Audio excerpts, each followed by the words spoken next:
Hello बच्चों। आज हमारा टॉपिक है गणितीय आगमन का सिद्धांत। इसे हम शॉर्ट में PMI कहेंगे, प्रिंसिपल ऑफ मैथमेटिक इंडक्शन। इसकी डेफिनेशन देख लेते हैं।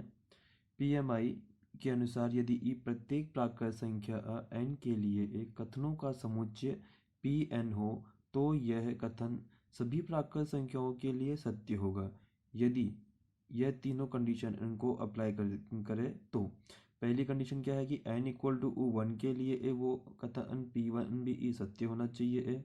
n इक्वल टू k के लिए भी P के सत्य होना चाहिए।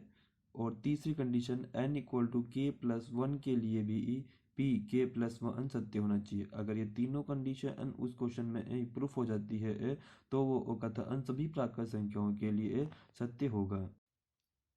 एक एग्जाम्पल लेते हैं। PMI में प्रथम n प्राकृत संख्याओं के लिए सिद्ध करो कि 1 plus 2 plus 3 plus 4 dot dot dot plus n equal to n plus 1/2 होता है।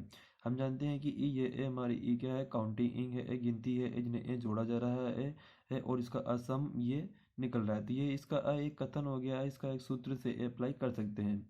तो कथन क्या है कि Pn equal to 1 plus 2 plus 3 plus 4 equal to this. इसको हम समीकरण नंबर 1 डाल देंगे। स्टेप 1 पहली कंडीशन n इक्वल टू 1 के लिए, n इक्वल टू 1 के लिए हम देखते हैं तो n इक्वल टू 1, यहाँ पे हम n इक्वल टू 1 रख देंगे तो 1 प्लस 1/2 इक्वल टू कितना आ जाएगा 1 मल्टीप्लाई 2/2, 2 से 2 कट जाएगा, आंसर आ गया 1। तो P1 इक्वल टू कितना आ गया 1, जो कि यहाँ पे कितना है 1 है। इसी तरह से हम 2 भी ले सकते हैं, यहाँ पे 2 रख देंगे, 2 2 प्लस 2 4, 4 को 2 से गुणा कर देंगे तो वो 8 आ जाएगा।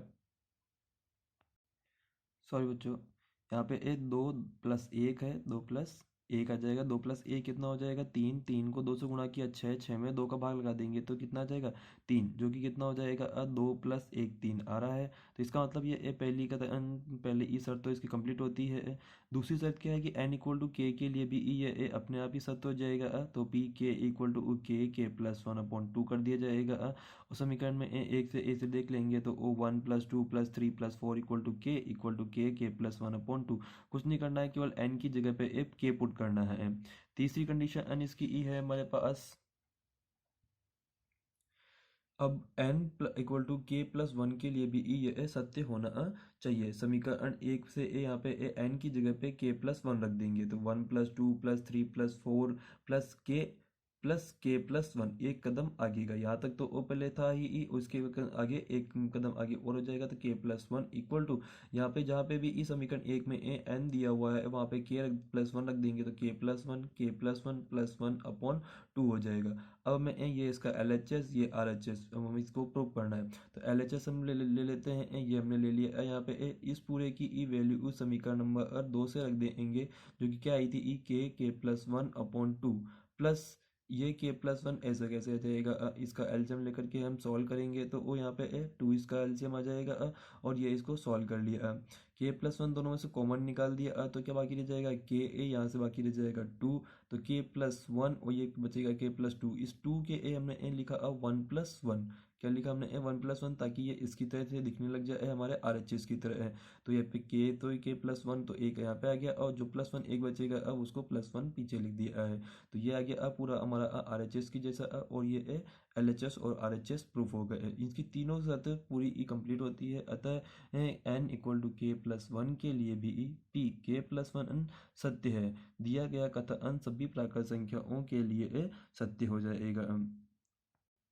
इसी प्रकार हम एक और उदाहरण लेते हैं। जैसे दिया गया है 1 प्लस 3 का square plus dot dot dot 3 की पावर n-1, इन सभी का सम करने पर ये आता है 3 की पावर n-1/2।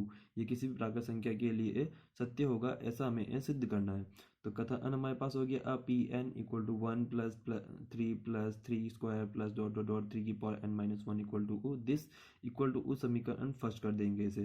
अब हमें इसके लिए तीनों कंडीशन अप्लाई करनी पड़ेगी। पहली कंडीशन n इक्वल टू 1 के लिए, n इक्वल टू 1 के लिए जैसे ही n इक्वल टू 1 पुट करेंगे तो 3 की पावर 1 मतलब कितना हो जाएगा 3 माइनस 1/2। 3 माइनस 1 कर देंगे तो 2/2 इक्वल टू 1 हो गया। अतः P1 की वैल्यू कितनी आ रही है 1 आ रही है, जो कि यहाँ पे भी कितनी है P1 की वैल्यू 1 है। अतः ये क्या हो गया P1 सत्य है। दूसरी कंडीशन क्या हो जाएगी, ये दूसरी कंडीशन के लिए हमें इस पूरी समीकरण में एन की जगह पर के पुट करना होता है। तो हमने यहाँ पे इन पूरे को ऐसे रहने दिया, इसमें एन की जगह पे के कर देंगे, यहाँ पे भी एन की जगह पे ए के कर देंगे ए, और ये ए दूसरी समीकरण आ जाएगी जो कि एन इक्वल टू के लिए ए भी ई सत्य हो जाएगा। तीसरी कंडीशन में हमें N equal to k plus one करना है। के प्लस वन करना मतलब कि एक कदम आगे चलना है इस वाली समीकरण से। इस पूरी समीकरण यहाँ पे देख लेंगे, ये पूरा एन की जगह के प्लस वन रखना है। तो यह जाएगा के 3 की पावर के माइनस वन, यहाँ तक तो ये सही है। इससे एक कदम आगे तो 3 के प्लस वन माइनस वन, इस के की जगह के प्लस वन कर दिया, और यहाँ पे ये 3 के a plus one minus one upon two आ जाएगा। हमेशा ध्यान रखना जब यहाँ पे ए इसमें ए पुट कर रहे होंगे ए एन की जगह पे के प्लस वन, तो ये वाली ए स्टेप 3 के प्लस वन ये आ रही है, इसके पीछे वाली स्टेप क्या होगी, ये उससे एक कदम कम होगी, तो हमें 3 के-1 लिखा है, सिर्फ एक कदम कम किया है। अब ये हमें ये LHS हो जाएगा, ये इसका RHS हो जाएगा, इसको प्रूव करना है। LHS ले लेते हैं इसका, ये ऐसा कैसा ही आ गया है, और इस पूरे की वैल्यू समीकरण नंबर 2 से रख देंगे। समीकरण 2 से इसकी वैल्यू क्या आ रही है, 3 के-1/2, ये हमने रख दिया 3 के-1/2 प्लस 3 के। ये कैसे आया, यहाँ पे एक कोष्टक खोलेंगे तो +1 से -1 कट जाएगा, केवल 3 की पावर के बाकी रह जाएगा, जो कि आ जाएगा। इसका एलसीएम लेंगे तो ये इसका एलसीएम 2 आ जाएगा, और इसे सॉल्व कर लेंगे।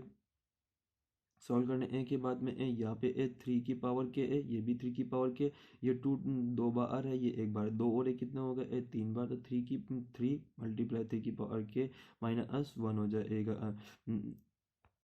अब यहाँ पे ये 3 की पावर और इसे 1 लिख सकते हैं, और गुणा के नियम से 3 की पावर 1 3 की पावर के इक्वल टू कितना हो जाएगा, 3 की पावर के प्लस 1 घात नियम से।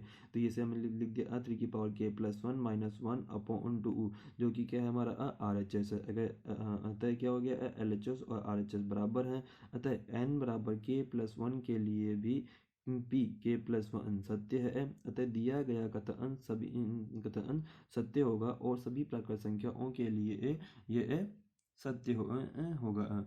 इसी तरह से हम कोई भी समीकरण सॉल्व कर सकते हैं। एक और उदाहरण सॉल्व करते हैं इसका। उदाहरण number 3, a plus AR plus AR square dash AR की पावर n-1। कथन इसको लिख लेंगे Pn equal to this equation first लिख देंगे। Step on first, n equal to 1 के लिए प्रूव करना है, तो यहाँ पे n की जगह पे 1 पुट कर देंगे, तो AR की पावर 1-1 अपॉन R-1। R की पावर 1 मतलब अब कितना हो जाएगा, R ही हो जाएगा, तो R-1 से R-1 कट गया, क्या बाकी रह जाएगा, सिर्फ A आ जाएगा। अतः P1 इक्वल टू A, जो कि E यहाँ पे A है, पहला पद हमारा कौन सा दिया हुआ, A दिया हुआ है, अतः ये P1 सत्य हो गया। अब n की जगह पर k रख देंगे, जिससे हमें समीकरण नंबर 2 प्राप्त हो जाएगी। तीसरी स्टेप में n के स्थान पर हमें k+1 रखना है।